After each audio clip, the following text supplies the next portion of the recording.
Hello நண்பர்களே, நான் ஏற்கனவே போன வீடியோவில் சொல்லியிருந்தேன் என்னோடய பையனுக்கு கையில் அடிபட்டிருக்குன்னு. அது இப்போ நல்லா சரியாயிட்டு பையன் ஸ்கூலுக்கும் போக ஆரம்பிச்சிட்டான். ஹாஸ்பிட்டலில் செக்கப் போயிருந்தோம். டாக்டரும் செக் பண்ணிவிட்டு ஸ்கேன்லாம் பண்ணி பார்த்தாங்க.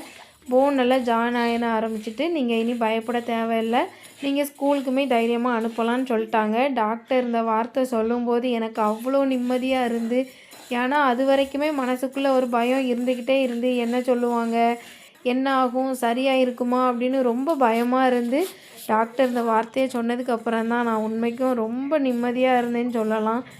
ஏன்னா ஒரு வாரம் நிம்மதியே இல்லை. என்னடா பண்ண, பையனுக்கு இப்படி ஆயிட்ட, அவனோட கஷ்டத்தெல்லாம் பார்க்கும்போது அவ்வளோ கஷ்டமாக இருந்து.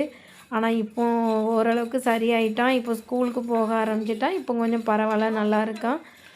ஒரு சின்ன விளையாட்டு விபரீதம் ஆகுன மாதிரி தான் ஸ்கூலில் விளையாடும்போது அடிபட்டுட்டு இப்போ ஓகே, நல்லா இருக்கான். ஆனால் எப்போ எது நடக்குங்கிறது நமக்கு தெரியவே செய்யாது. அந்த மாதிரி தான் இருக்குது. ஏன்னா அன்னைக்கு காலையில் கூட பையன் ஸ்கூல் போகும்போது, அம்மா அன்னைக்கு நான் ஸ்கூலுக்கு போகலை, எனக்கு ஒரு மாதிரி உடம்புக்கு இருக்குன்னா, அன்னைக்கு நான் வேண்டாம் நீ லீவ் போடுன்னு சொல்லியிருந்தா நல்லா இருந்திருக்கும் போல் இருக்குது. இன்றைக்கி பையன் கொஞ்சம் கஷ்டப்பட்டுட்டு இருக்க மாட்டான். ஒரு சின்ன சின்ன வேலை செய்யும்போதும் அவனுக்கு அந்த வலி இருக்குது. ஆனால் முதக்கி பரவாயில்ல, நல்லா இருக்கான். சரி, நீ அதெல்லாம் யோசிக்க வேண்டாம் அப்படின்னு இப்போ ஓகேப்பா அப்படிங்கிற மாதிரி இருக்கேன். லைஃப்பில் கஷ்டம் மட்டும் வரிசையாக வந்துக்கிட்டே இருக்குது. நல்லது நடக்கிறத விட கஷ்டம்தான் ஒன் பை ஒன்னாக வந்துக்கிட்டே இருக்குது. சமாளிக்கிறதுக்கு கடவுள் தான் தெம்ப தரணும். கடவுள்லாம் தெம்ப தரமாட்டார். நம்மலாம் ஏதாவது ஹெல்த்தாக நல்லா செஞ்சு சாப்பிட்டா தான் உண்டுன்ட்டு இன்றைக்கி நாங்களும் எங்கள் வீட்டில் உளுந்தங்களி பண்ண ஆரம்பிச்சிட்டோம். உளுந்தங்களி பண்ணுறது செல்லில் தான் நானுமே பார்த்து பண்ணேன். எனக்கு அந்தளவுக்கு ரெசிபி தெரியல. இது பார்க்கும்போது எல்லோரும் சீக்கிரம் பண்ணிட்டாங்க. என்னடா இவ்வளோ சீக்கிரமாக பண்ணிட்டாங்களே, சரி நம்மளும் பண்ணலாமேன்னு பண்ண ஆரம்பித்தேன். ஆனால் எப்பா இதை கிண்டி கிண்டி கிண்டி கைவலி தான் வந்துட்டு. அவ்வளோ நேரம் கிண்டிக்கிட்டே இருக்கணும். ஆனால் அவ்வளோ நேரம் கஷ்டப்பட்டு கிண்டுனாலும் நல்ல டேஸ்ட்டாக உளுந்தங்களி நானுமே பண்ணிட்டேன்.